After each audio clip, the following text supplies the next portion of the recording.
Les Pays-Bas, un royaume, les pieds dans l'eau. Plus du quart du pays se situe sous le niveau de la mer. Alors depuis des siècles, les Néerlandais regorgent d'imagination lorsqu'il s'agit de gagner du terrain sur l'eau. À 8 km du centre d'Amsterdam, dans le quartier d'Eiburg, exemple de cette inventivité. Un ensemble de 90 maisons flottantes installées en 2011. Ici, on ne cherche plus à repousser l'eau, on habite dessus. Bonjour, entrez, je vous en prie. Anneke s'est installée ici avec son mari et ses enfants il y a un an. La famille vit sur 3 étages, au beau milieu d'un lac. Alors voilà notre terrasse. C'est tellement bien ici, la vue, les barbecues. On est juste heureux. Mais l'étage préféré d'Anneke, c'est sans hésitation le sous-sol, que l'on appelle ici le sous-l'eau. Donc maintenant, on va à l'étage inférieur. Vous allez voir, ça fait un effet particulier. Le couple y a installé sa chambre et un espace de travail, un lieu complètement immergé. Là, on est sous l'eau, vous voyez. L'eau m'arrive ici, à peu près. La maison est solidement arrimée à des piliers. Ils garantissent une certaine stabilité tout en s'adaptant au mouvement de l'onde. Mais attention, il faut équilibrer la maison pour éviter les mauvaises surprises. Quand on met 200 kilos dans la maison, elle s'abaisse d'1 centimètre. Donc si on met tout d'un côté, la maison va se déséquilibrer. Il faut le prendre en considération à l'aménagement. Et si vous faites une soirée et qu'une vingtaine de personnes se rassemblent d'un côté ou de l'autre sur une terrasse, la maison va bouger de 3 centimètres et on s'en rend compte. Autrefois, la famille vivait en plein cœur d'Amsterdam, mais elle était à la recherche d'un autre mode de vie, plus proche de la nature. On voulait une maison hors du quotidien, quoi. C'est ça. On habitait une maison traditionnelle. Un des trucs qui me plaît beaucoup, aujourd'hui il ne fait pas très beau, mais tu peux sortir de ta maison et faire de la natation, et voilà. Du grand luxe dans un pays qui manque cruellement de place. La densité de population y est la plus forte d'Europe. Nées de cette nécessité, les maisons flottantes émergent un peu partout dans le pays, grâce notamment à des précurseurs comme Koen Holthuis. On le surnomme le Hollandais flottant. Depuis 15 ans, cet architecte se consacre à l'habitat sur l'eau. Son cabinet regorge de projets. De la villa de luxe à des formes plus expérimentales, tout semble possible. Ça, c'est très tendance en ce moment.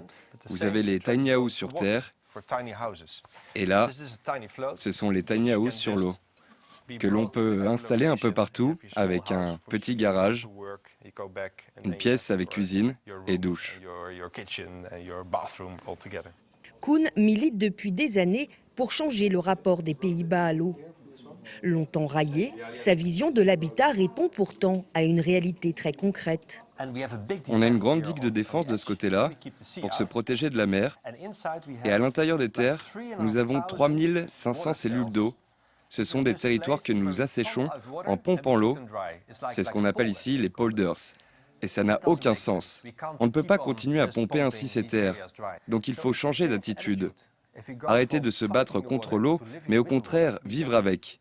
On doit conserver notre défense côtière, bien sûr, mais à l'intérieur du pays, on laisse entrer l'eau et la pluie à certains endroits et on peut construire dessus. Laisser l'eau reconquérir son territoire naturel, c'est ce qui s'est passé ici à Lelystad. L'élargissement d'un canal a créé l'espace nécessaire pour la construction de ce lotissement. Nous y rencontrons un couple de retraités qui a toujours rêvé de vivre sur l'eau. Nous sommes installés ici depuis 5 ans. C'est extraordinaire de vivre en plein milieu de la nature. Construites en collectif, ces maisons éco-énergétiques spacieuses peuvent évoluer avec le niveau de l'eau, mais elles offrent tout le confort d'une habitation classique. Nous avons une maison très moderne. Cela n'a rien à voir avec les bateaux péniches classiques qui sont pleins d'inconvénients. Ici, tout est bien isolé et nous avons une pompe et tous les avantages que l'on retrouve dans une maison normale.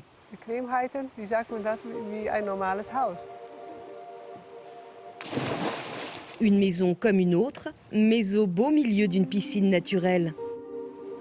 La majorité de ces maisons flottantes sont construites au chantier naval d'Urk, à environ 70 km d'Amsterdam. Willem Fischer nous invite à faire le tour du propriétaire. En ce moment, on construit 50 à 60 maisons ici. Le point de départ de chaque maison flottante, c'est un caisson de béton. Un principe aussi simple qu'ancien. C'est un secret très mal gardé, car ce n'est rien d'autre que la poussée d'Archimède. Quand on met un corps dans de l'eau, cela crée une force inverse et cela fait flotter la maison. C'est aussi simple que ça. Une fois la cuve prête, le bassin sera inondé et les ouvriers donneront forme aux habitations. Ici, on construit chaque maison de bout en bout pour la livrer clé en main au propriétaire. Une méthode de construction qui permet de limiter les frais. Le prix est à peu près le même que pour une maison classique. Ici, on fabrique une maison dans une usine qui coûte cher, mais nous les construisons très vite et elles sont de bonne qualité. Quand vous construisez sur la terre, vous devez prendre en considération la pluie. Et il pleut tout le temps aux Pays-Bas. Donc ici, nous sommes plus efficaces. Une maison flottante coûte entre 200 000 et 400 000 euros. Et nous parlons de maisons assez spacieuses, que tout le monde peut s'offrir. Je dis toujours que ces maisons sont aussi bien pour les aventuriers que les hommes d'affaires. Une fois prêtes, les maisons flottantes seront tractées par des remorqueurs et amenées à bon port en une journée seulement. Retour à Heiberg, de l'autre côté du lac, cette fois où se trouve un second lotissement de maisons flottantes. De ce côté-ci, les logements sont uniformes, certains sont proposés à la location. Inge est l'une des pionnières de ce quartier. Sa maison a coûté 400 000 euros. Elle n'aurait jamais pu s'offrir autant d'espace en centre-ville. Une maison de 155 mètres carrés comme celle-ci, à Amsterdam, avec une telle vue, ça nous aurait coûté au moins 800 000, voire 1 million d'euros. Inge passe le plus clair de son temps dans la maison où elle a installé son atelier de poterie. Et ici, sur l'eau, elle se sent bien plus en sécurité qu'au centre-ville. La plupart des quartiers d'Amsterdam se situent bien en dessous du niveau de la mer. On y trouve de très belles maisons, mais je n'y habiterai pas. Je ne voudrais pas vivre sous le niveau de la mer. On ne sait jamais ce qui peut se passer ni quand ça arrive.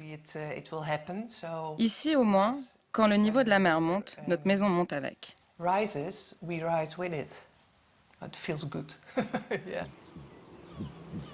Car les Pays-Bas ont beau être le delta le mieux protégé au monde, il est lui aussi menacé. On s'attend ici à une élévation du niveau marin de plus d'1 mètre d'ici à 2100. Alors Koen Harthuis plaide pour une véritable révolution urbaine. Pour lui, les villes du futur seront flottantes et flexibles. En Hollande, comme dans toutes les régions du monde menacées par la montée des eaux. On peut installer toutes sortes de choses sur l'eau. Des maisons flottantes, des jardins, que l'on peut ensuite déplacer à d'autres endroits et faire évoluer en fonction des besoins de la population. Moi, je ne crois pas qu'on construira des villes en plein milieu de l'océan, mais je pense que nos villes vont s'étendre au-delà du front de mer, elles vont se servir de l'eau qui les entoure, elles seront ainsi bien plus dynamiques et pourront s'adapter à tous les changements. Un rêve pas si fou que ça. Koen construit déjà des écoles flottantes pour le Bangladesh. Dans tous les pays menacés par la montée des eaux, l'habitat flottant représente aujourd'hui une véritable alternative. Aux Pays-Bas, ces maisons testées par quelques pionniers essaiment désormais un peu partout. Après avoir été combattues pendant des siècles, l'eau se fait ici de plus en plus d'amis.